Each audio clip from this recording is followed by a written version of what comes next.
तला धुवे गहाई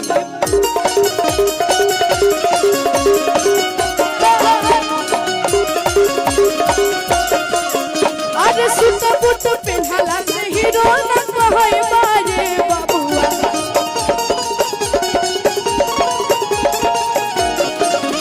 अरे ये बाबुआ तू तला धुवे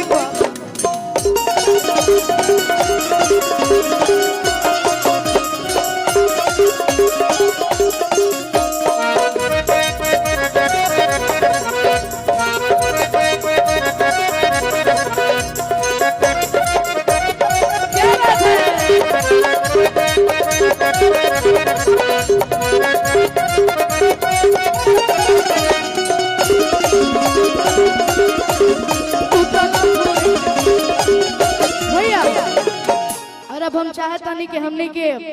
लोकगीत की तरफ चलल जाओ और अभी आप सभी हमारे को काफी प्यारा लोकगीत जेकरा के आप सभी अपन ढेर सारा आशीर्वाद दुबराई गईल राजबू तरे रे कवन गजड़िया गाजती होला सरे दुबराई गईल राजबू अबे के बा कैसे कि गईला दुबराई गईला राजबू गईला दुबराई गईला राजबू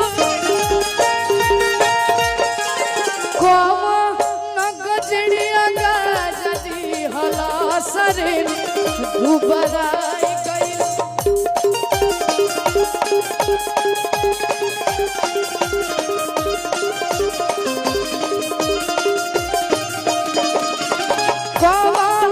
गजड़िया गाजती होला सरे दुबराई गईला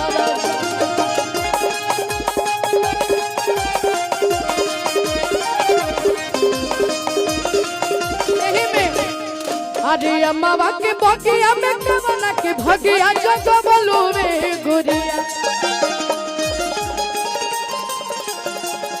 क्या बात है गुलू भैया अम्मा के बगिया में कवना के भगिया जग बोलो रे गुरिया कहावा में ओढ़नी बिछावलो के दगिया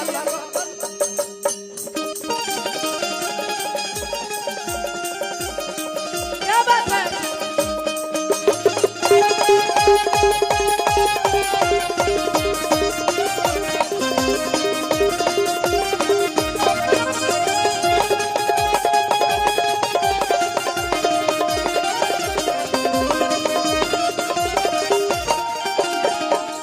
और हम चाहते हैं हम सभी के बीच